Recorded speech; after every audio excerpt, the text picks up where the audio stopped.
Ержан 20 жыл рөлден түспеген дальнобойшы. Қай қалаға барса да, қай жолға түссе де оның серігі кабинасына жабысып тұратын ескі рация. Сол рацияның даусы оған кейде адамнан да жақын көрінетін. Бұл жолы ол түн ауа Қостанайдан Астанаға қарай жалғыз өзі шығып келе жатқан. Жол тыныш, аспан айлы, радиодан баяу музыка, кабинада терезеден кірген салқын леп, бәрі жақсы еді. Түннің ортасы ауғанда рациядан кенет шиқылдап белгі шықты. Ержан, тыңдап тұрсың ба? Ержан селк ете қалды. Өйткені ол ешкімге шықпаған, еш шақыру жасамаған еді. Тыңдап тұрмын, бұл кім? Жолда жалғыз емессің, деді бейтаныс дауыс. Сәл күлімсірегендей, бірақ үні тым суық. Ержан рөлді қатты қысып, айналаға көз тастады. Жолда басқа көлік жоқ. Кімсің? Қай арнадансың? Сол жерде жүрмін, сенің алдында. Ержан алға көз тастады. Жол бос. Ай жарығы ғана асфальтты жылтыратып тұр. Алдымда ештеңе жоқ қой, деді ол. Саған көрінбейді, әзірше, деп дауыс тағы шықты.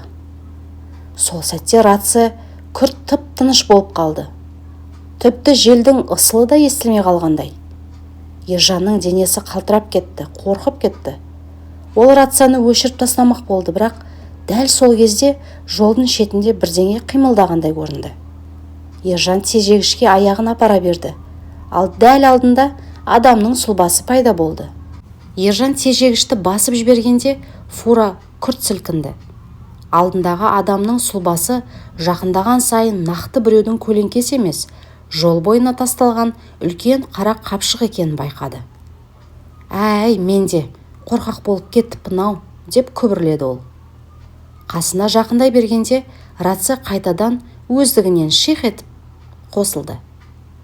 Ол дауыстан емес, үнсіздіктен қорықты. Өйткені рацияда ешкім сөйлемесе де, біреу тыңдап тұрғандай сезілді. Ержан фураны тоқтатып, сыртқа шықты. Ай сәулесі қара қапшықты анық көрсетіп тұр. Жолдың жиегінде әлдегім асығыс тастап кеткендей. Адам емес екен ғой, деді ол. Қапшықтың аузында жіп бар. Ашпай-ақ қойған жөн деп ойлады. Бірақ адам болғаннан кейін қызығушылық басым ғой. Ақыры жіпті шешті. Ішінен ескі шалбар, жұмысшыларға тән күртеше мен тозған аяқ киім шықты. Түкке тұрмайтын заттар. Бірақ неге тура жолдың ортасын тасталған? Ержан бұрылып фураға қарай жүрген. Сол кезде қараңғылықтан әлдекімнің жүгірген дыбысы естілді. Мысалы, жол жиегіндегі қи тасқа аяғы тиіп кетіп домалағандай. Мейлі, мал шығар, деді ол өзін жұбатып. Кабинасына қайта мінгені сол еді, артқы айнадан бір нәрсе қозғалғандай болды. Артыңа қараса ештеңе жоқ, бірақ мазасы кете бастады. Жолға қайта түскен Ержан рөлді сақтықпен ұстап келе жатты. Тыныштық іші тартып жібергендей, көкірегі қысылып барады. Бір кезде жол бойында тұрған жалғыз көлікті көріп тежеді. Ескі көк Нива. Тіпті фарлары да өшіп қалған. Қасына жақындағанда моторын тыңдап көрді. Суып қалған. Демек ұзақ тұрған. Жолаушысы қайда кеткен? Түн ортасында, деп өзімен өз сөйледі Ержан. Жүріп кетейін деп жатқаны сол еді, артынан фара жарығы жарқ етті. Біреу қарсы бағытта емес, дәл артынан келе жатыр. Фураны қуып жеткендей. Ержан айнаға қарады. Ақ түсті жеңіл көлік, бірақ нөмірі жоқ. Жарығым бір жағып бір өшіреді. Сигнал бермейді, озбайды. Тек соңынан еріп келеді. Ержан жүйкесі жұқара бастағанын сезді. Жеткілікті, жолда бірдеңе болып кетпесін, тоқтай тұрайын, деді. Фураны жол жиегіне тоқтатты. Арттағы көлікте дәл сондай тоқтады. Бірақ ішінен ешкім шықпады. Жарығы да жанбады. Мына жақта что-то дұрыс емес деп басын сипады Ержан. Ол көліктің есігін ашпағанына, жақындамағанына қараса да, біреу қарап тұрғандай сезім жоғалмады. Сәлден кейін Ержан фарасымен алдындағы жолды шолып еді, әлгі тасталған қапшықтың қасына біреудің аяқ іздері байқалды. Ол енді түсінді. Бұл жай ғана кездесу қапшық емес. Ескі Нивада жай тұрған жоқ. Ал артындағы белгісіз көлік біреудің ізі емес жалғасы сияқты. Ержан қорқайын деді. Бір сәт ойланып тұрды да рөлге қайта отырып, болды, осы жерден айдалаға түсіп кетем деді. Жолдың оң жағынан шағын айдалаға апаратын топырақ жолды көрді. Фураны бұрып соған түсіп кетті. Айнала тыныш, тек мотордың ызыңы ғана. Ал артынан келген ақ көлік басты жолда тоқтап тұрды. Жолға түскен жоқ. Бұрылып кеткен Ержанның жүрегі әлі орнына түспеген. Арттағы ақ көлік негізі жолда қатып қалған күйі тұр. Бірақ оның қарауынан құтылғандай сезілді. Топырақ жолмен біраз жүргенде алыстан ферма көрінді. Биік ағаш шарбақтар, үлкен қора, қасында ескі үй. Терезесінде әлсіз жарық жанып тұр екен. Мейлі, осы жерде түнеп шығайын, таң атсын, ары қарай көрермін деді Ержан.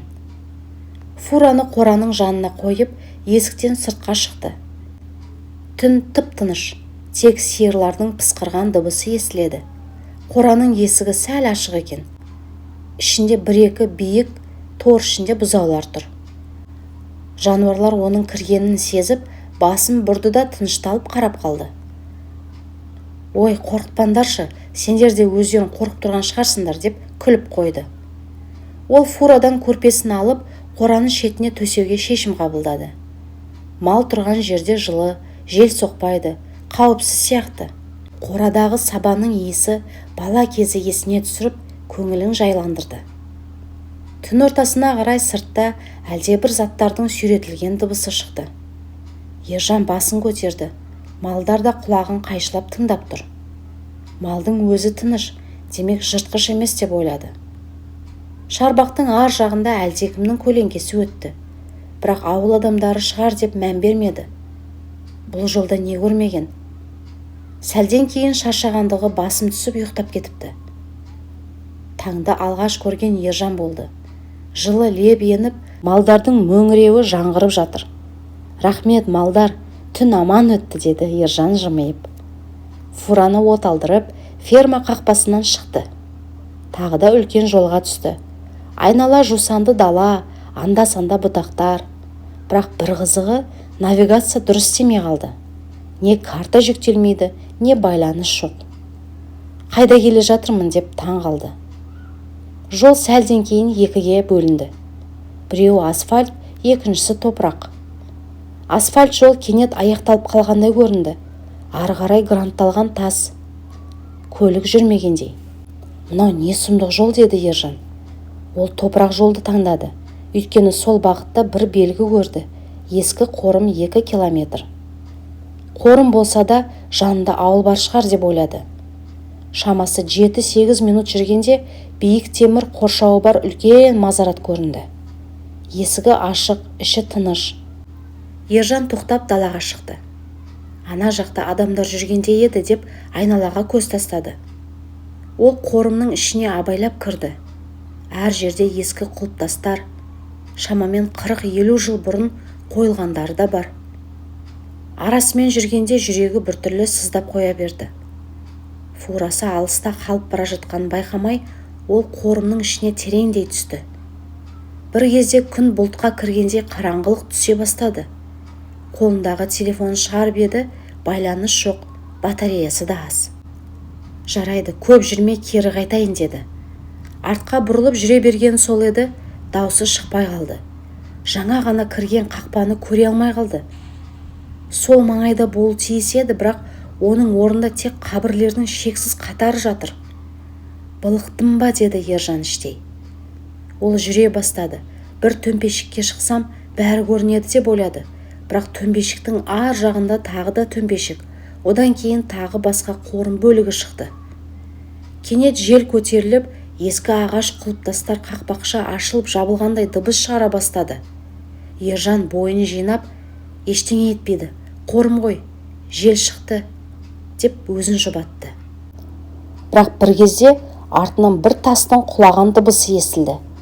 Ол бұрылды, ешкім жоқ. Тек топырақ көшкен із. Жүрек дүрсілдеп кетті. Ержан жылдам жүре бастады. Сәл жүрген соң алдында көкшіл ескі бетон қоршау шықты. Дәл өзі түнеген фермаға ұқсас көлеңке көрінді. Сыртқа шығатын жол деп қуанып кетті. Жақындаған сайын көлеңке мүлде ферма емес екені анық болды.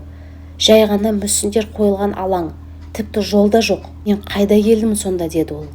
Ержан артына жаймен бұрылды. Ол мүлдем басқа жаққа шығып кеткенін түсінді. Ержан артына жай ғана бұрылғанда тікесінен тік тұрған адамның сұлбасын көргендей болды. Бірақ көзін қаттырақ ашып қарағанда ешкім жоқ. Тек биік зират тасының көлеңкесі ғана. Жарайды, болды. Қорқыныштан не болып кетті өз-өзіме барлығы көрініп жатыр деп өзіне өзі айқайлады. Бірақ бір нәрсе анық еді. Ол мазаратта адасып қалған. Қақпа көрінбейді. Бұрылған сайын жаңа қабірлер шыға береді. Ержан жүрісін жылдамдатты. Терең демалып, не болса да жоғары жер іздеймін. Сол жерде жолды көремін деп шешті. Біраз жүрген соң мазардың шетіне шығып тұрған кішкентай төбе көрінді. Тік беткей, бірақ шығуға болады. Ол тізесін жаралап, қолын сүйелдетіп әрең өрледі. Төбеге шыққанда көз алдында кең дала ашылды. Жолда көрінді. Ал мазардың қақпасы дәл төменде тұр еді. Бірақ іштен жүргенде ол жер мүлде көрінбеген болатын. Әне, деп Ержан қуанып кетті. Ол ақырын түсіп қақпаға жетті. Дәл алдында темір есік. Ұстағышын тартса сықырлап ашылды. Ержан сыртқа шықты. Жүрегі де жеңілдеп кетті. Сол сәтте жол бойымен ескі газель келе жатты. Фарасын көтере-көтере жақындап жанына тоқтады. Ішінен ақ шашты ауылдың қарапайым ағасы түсті. Әй жігіт, не істеп жүрсің бұл маңда? Бұл мазарға түнде ешкім бармайды. Күндізде адам аз. Ержан болған оқиғаны қысқаша айтып берді.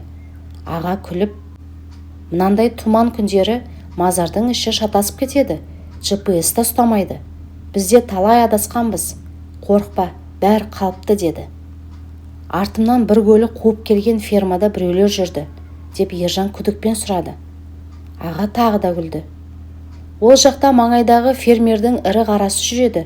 Ал әлгі ақ көлік біз осы маңды қарайтын күзетшілердің машинасы. Олар көбінесе нөмірсіз көліктермен жүреді. Түнде сені байқап, неғып жалғыз жүр деп арттан бақылаған болар. Ержан бұл сөзден кейін ғана бәрі ретімен түсінен бастады. Қорқыныштан әр дыбыс адам болып естілген екен. Шүкір, деді ол терең демалып. Аға оны фурасына дейін жеткізіп салды. Фура сол тұрған қалпы, ешкім тимеген. Ержан кабинасына отырып моторды оталдырды. Ары қарай жолға шыққанда күн нұры толық шығып, айналаны қызғылт сәуле басып қалған еді. Жол түзу, ойы анық, жүрегі енді құстай жеңіл. Ол соңғы рет мазар жаққа көз тастады. Таңғы салқын леппен баяу тербелген ағаштар ғана тұр. Бәрі жай ғана шаршаған адамның жүйкесі құр шығарған елес сияқты. Ержан жымиып, мына өмірде қорыққаннан қиын ештеңе жоқ екен, деп фурасын алға айдап кетті. Ал артта түнде адастырған қорымда, фермада, топырақ жолда қалды. Тіршіліктің бәрі мәні ұққан адамға ғана жеңіл көрінеді.